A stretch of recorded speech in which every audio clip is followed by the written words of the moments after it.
Bonsoir à tous et à toutes et bienvenue dans cette session d'études bibliques.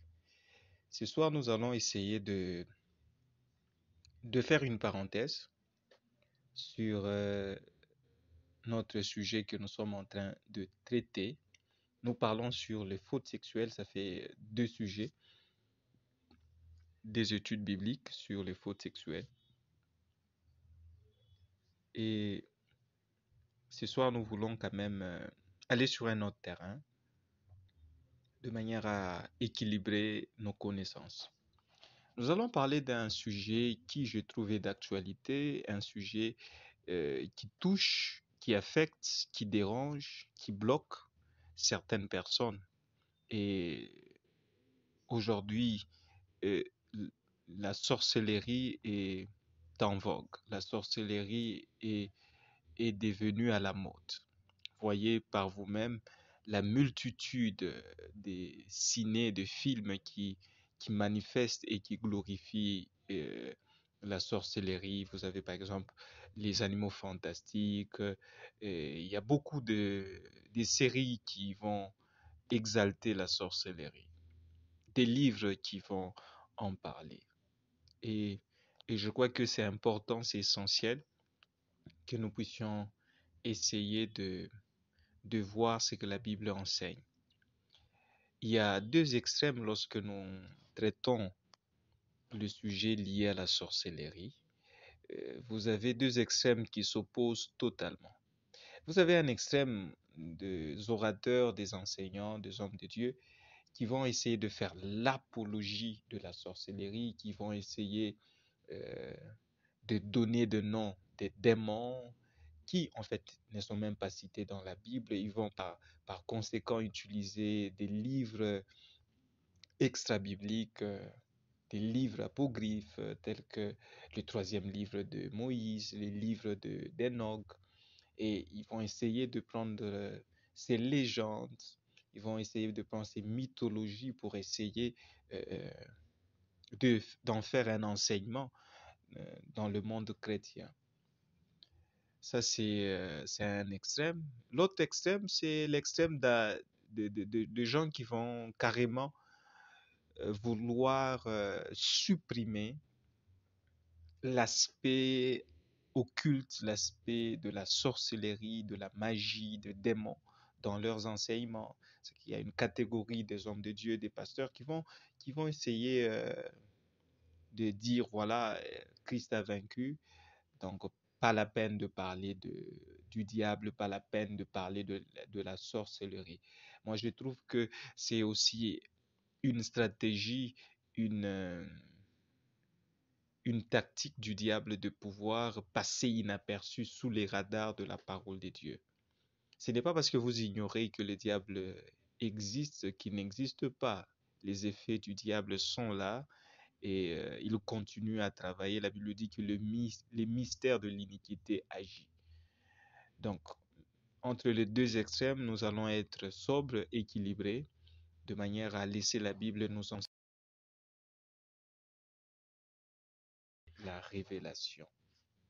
Alors, première des choses, dans la Bible, il y a deux images qui vont être utilisées pour représenter la sorcellerie. Il y a deux images que Dieu nous donne dans la Bible pour représenter la sorcellerie. Et pouvoir étudier ces deux images euh, va vraiment nous aider à comprendre qu'est-ce que la Bible veut nous enseigner. Avant que nous puissions aller plus dans le détail, prenez le livre de 2 Corinthiens, chapitre 2, le verset 11. La Bible dit quoi? Afin de ne pas laisser à Satan l'avantage sur nous, car nous n'ignorons pas ses desseins. Paul est tellement clair. Nous ne devons pas laisser à Satan l'avantage sur nous, car nous ne devons pas ignorer ses desseins. Donc, ignorer le dessein du diable, c'est donner l'avantage au diable. Donc, vouloir dire j'ignore que le diable existe, c'est directement son avantage sur vous. C'est que votre ignorance devient l'avantage de votre ennemi. Et un enfant de Dieu doit être éclairé, doit être révélé sur ce que les desseins de l'ennemi. La Bible dit, nous n'ignorons pas le dessein du diable. Quand on parle de dessein, nous voyons les plans, les stratégies qu'il met en place pour pouvoir nuire aux enfants de Dieu. Donc, en tant qu'enfant de Dieu, vous avez l'obligation d'avoir la connaissance, la révélation de ce que la Bible enseigne sur le dessein du diable. Et Paul utilise l'expression vous ne devez pas ignorer qu'à deux endroits dans ce chapitre. Ici, où il parle des desseins du diable, et aussi des dons spirituels. Donc il y a deux choses que vous ne devez pas ignorer en tant qu'enfant de Dieu, c'est que le diable possède des desseins et vous ne devez pas ignorer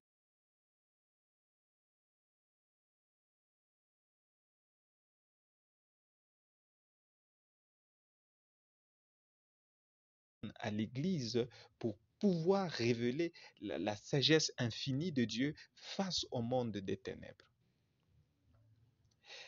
Alors, je disais que la Bible va utiliser deux images pour nous révéler, nous donner une compréhension de ce qu'est la sorcellerie. La Bible va utiliser l'image de la femme et aussi l'image d'un animal qui est le serpent. Et lorsque nous voyons et nous avons nous- lorsque nous avons une connaissance approfondie de la Bible, nous allons constater que lorsque la femme se manifeste, les serpents aussi se manifestent. Et tout au long de l'histoire, les deux créatures vont pouvoir s'affronter. Et les deux créatures, par moments, vont collaborer. Ici, quand je parle de la femme, je ne parle pas de cette femme que vous voyez avec, avec le physique. Je parle d'une réalité liée à la femme. De la même manière que lorsque Dieu veut parler de sa relation avec tous les croyants dans la dimension de l'épouse, il utilise l'image de la femme. On va dire que l'Église est l'épouse de Jésus-Christ. Donc Dieu va utiliser l'image de la femme pour parler de cette relation qui les lie à ses enfants en tant qu'épouse. Et comprenez aussi, le diable va utiliser cette même image de la femme. Donc c'est important. C'est important parce que même Paul parle dans 1 Corinthiens chapitre 15, le verset 46, que ce qui est charnel vient avant ce qui est spirituel. Donc par moment, Dieu va cacher des réalités spirituelles dans ce qui est charnel, dans ce qui est physique. Alors, je veux introduire sur ces sujets qui va aussi nous accompagner. Prenons d'abord le mot Satan. Satan, ce mot apparaît dans 1 Chronique chapitre 21, le verset 1. C'est la première fois où ce nom apparaît. Le nom Satan, Satan, apparaît dans 1 Chronique chapitre 21, le verset 1. Qui est Satan? En hébreu, c'est Shaitan. Alors, si je veux utiliser les racines hébraïques pour définir Satan, comme vous le savez, la plupart des mots hébreux ont trois racines. Satan veut dire tout simplement les serpents qui détruisent la vie. Donc, vous voyez même le nom ou le nom que Lucifer prend dans la Bible, Satan. Satan veut dire tout simplement le serpent qui détruit la vie. Donc, nous comprenons directement, si nous étudions l'image du serpent, nous comprenons les caractéristiques de Satan. Et lorsque le serpent apparaît pour la première fois dans la Bible, il apparaît en présence de Ève. Et dans Genèse chapitre 3, le verset 5, il va proposer à Ève une autre source de puissance. Il dit, le jour où vous allez manger de cet arbre, vous serez comme des dieux. C'est que c'est comme si les serpents a décelé en Ève un désir de pouvoir, un désir d'autorité. Et il vient, il lui propose une autre source de l'autorité qu'elle cherche, devenir comme un Dieu. Parmi les tentations qui fait tomber certaines personnes et beaucoup de personnes, il y a le désir du pouvoir, le désir de l'autorité. Les gens veulent avoir l'autorité et le pouvoir. Alors, toute autorité qui n'a pas pour source Jésus-Christ et la puissance du Saint-Esprit, ça devient de la sorcellerie. C'est que lorsque quelqu'un veut utiliser une autorité, un pouvoir, et ce pouvoir n'est pas connecté à Dieu, ça devient de la magie, ça devient de la sorcellerie. C'est que la sorcellerie, c'est toute puissance, toute autorité qui n'a pas pour source le Saint-Esprit. Et là, nous voyons déjà l'humanité. Parce qu'aujourd'hui, beaucoup de gens sont à la recherche d'une forme d'autorité de puissance. Et en cherchant cette autorité et cette forme de puissance, ils vont peut-être la trouver en dehors de Dieu. Et ça, c'est la sorcellerie. Et dans Actes chapitre 16, le verset 16, pour la première fois, dans les Actes des Apôtres, on nous révèle le nom d'un esprit, l'esprit de Python. Et cet esprit est lié à qui? Est lié à la femme. Et je vous avais dit que Dieu va utiliser deux images pour nous parler de la sorcellerie. Il utilise l'image du serpent et il utilise l'image de la femme. Aujourd'hui, ce sont deux points, des introductions, et dans la suite, nous allons par après entrer dans le détail. Donc, essayons de comprendre c'est quoi l'esprit de Python et pourquoi est-ce que la Bible utilise cette image liée au python. Le python, c'est un serpent, c'est un animal très intriguant.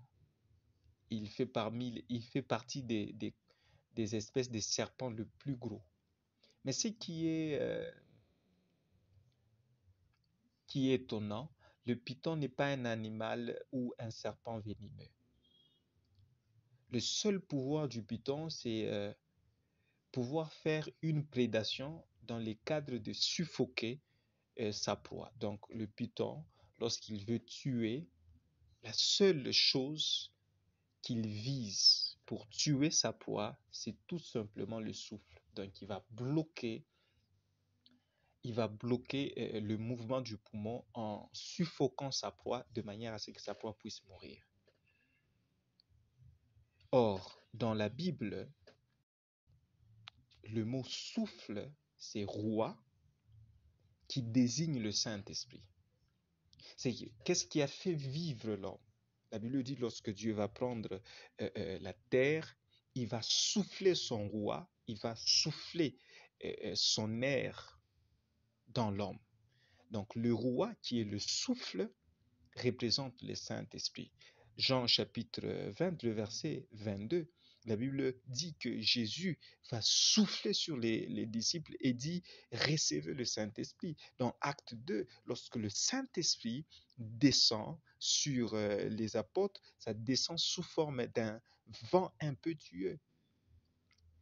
Donc vous comprenez que lorsque la Bible nous présente le diable comme le python, la Bible nous présente la sorcellerie comme un serpent, vous devez comprendre par là que la sorcellerie a pour mission de touffer l'action de l'esprit dans la vie d'un croyant. Et dans une église où la sorcellerie commence à œuvrer, à travailler, vous allez voir que dans cette assemblée, il y aura une force qui va plus suffoquer et bloquer l'action du Saint-Esprit. Cela veut dire que vous allez avoir des assemblées qui vont totalement dénigrer par leur manière de concevoir les choses tout ce qui est de l'esprit. Ils vont refuser les manifestations liées aux dons spirituels. Ils vont réfuter l'action puissante du Saint-Esprit, l'onction. Ils vont vouloir dire on se méfie de ces choses-là parce que le diable les contrefait.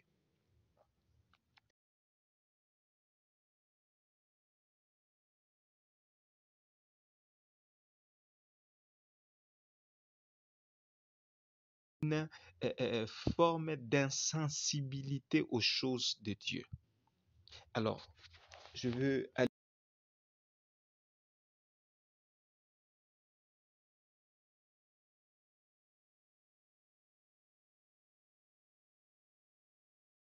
accélérer. On peut y aller rapidement. Le premier signe, c'est la perte du désir de choses spirituelles. La Bible dit dans Colossiens chapitre 3 que vous devez vous affectionner aux choses d'en haut. Affectionnez-vous aux choses d'en haut. Lorsque quelqu'un perd l'affection des choses spirituelles, lorsque un croyant ne désire plus être dans l'intimité, dans la présence du Seigneur, il ne désire plus passer ses temps dans la méditation, dans la prière, aller dans la communion fraternelle, chercher la face de Dieu, c'est déjà le premier signe que la personne est en train d'être suffoquée, étouffée par l'action de la sorcellerie. Psaume 63, le verset 1. Lorsque quelqu'un commence à se plaire des activités en dehors de l'Église, c'est qu'il y a des gens qui vont plus trouver intérêt à faire d'autres activités en dehors de l'Église, à passer plus de temps avec des amis, à pique-niquer, à faire le sport, à jouer, aller dans des fêtes. Et ces gens de chrétiens montrent déjà qu'ils sont sous l'influence de la sorcellerie. Donc le premier signe, c'est la perte de choses spirituelles, la perte de désir ou du désir de choses spirituelles. Deuxième signe, une fatigue permanente. Lorsque Élie a fait le grand travail sur le mont Carmel, il a tué les 850 prophètes de Baal et d'Astarté. La Bible dit qu'il va ressentir une forme de fatigue et de découragement. 1 Corinthiens, et plutôt 1 Roi chapitre 19, 1 à 4.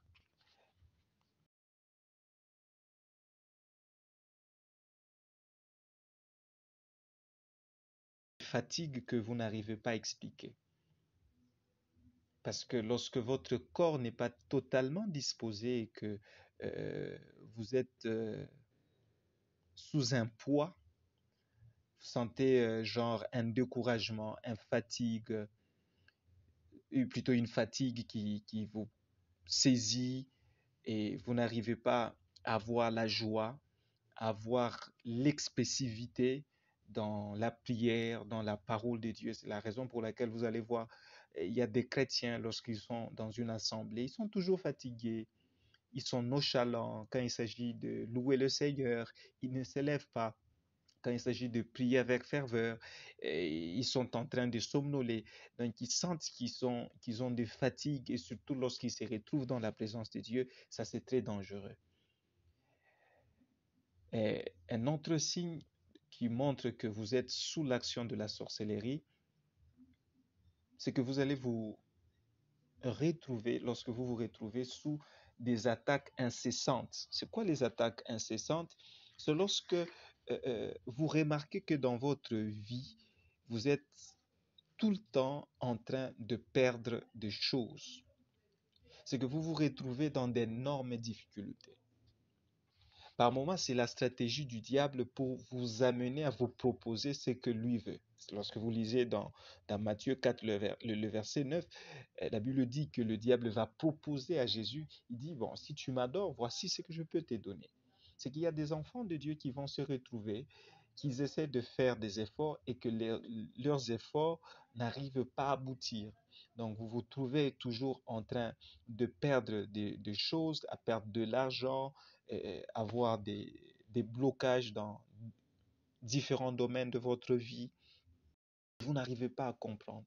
Ça vient d'où?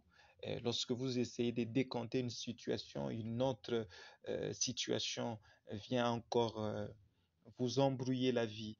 Et voilà, donc vous vous retrouvez dans des circonstances qui vous dépassent et vous êtes totalement découragé. Un autre signe lié, c'est une vie de prière faible. Dans Matthieu 26, 40 à 41, Jésus dit ceci: veillez et priez, de manière à ne pas tomber dans la tentation. Lorsque la vie de la prière pour vous devient un fardeau, demandez-vous réellement si vous êtes un enfant de Dieu. Bon, bien sûr, vous êtes un enfant de Dieu, mais demandez-vous réellement sur votre état d'âme. Vous devez savoir que la prière est une discipline. La prière n'est pas un don spirituel. La prière demande de l'action de votre part. La prière demande votre foi. La prière demande la persistance, la constance. La prière demande la persévérance. Donc, ça ne peut pas se faire de manière naturelle. Et lorsque vous n'arrivez plus à avoir de temps avec les seigneurs dans la prière, vous êtes sous l'action de la sorcellerie. Et le diable va vous donner toutes les raisons possibles pour ne pas avoir le temps de la prière. Il va vous dire, vous devez étudier. Il va vous dire, vous devez travailler. Il va vous dire que vous devez avoir plus de temps avec votre amour. Donc le diable va essayer de vous donner les raisons. Et le manque de prière, c'est quoi? C'est avoir toutes les raisons possibles pour ne pas prier. Et je peux vous dire une chose. La plupart des échecs dans la vie des enfants de Dieu arrivent parce qu'ils n'ont pas une vie de prière puissante. Une vie de prière faible vous conduira toujours à la frustration, vous conduira toujours à la défaite. Et un autre signe, c'est lorsque vous commencez à revoir des anciennes habitudes liées au péché revenir à vous. Vous étiez un enfant de Dieu qui vivait ou qui avait décidé d'avoir une nouvelle vie dans les Seigneurs, mais depuis un certain temps, vous constatez qu'il y a des anciennes habitudes qui refont surface. Par exemple, quand vous avez donné votre vie à Jésus-Christ, vous aviez décidé d'abandonner l'écoute de la musique profane, mais aujourd'hui, vous vous, vous vous êtes mis à écouter de la musique profane. Lorsque les anciennes habitudes reviennent à vous, des péchés que vous aviez abandonnés recommencent à reprendre force et vie dans votre quotidien, demandez-vous, vous êtes sous... Voilà, je vais continuer, on va continuer cette série encore prochainement. Si vous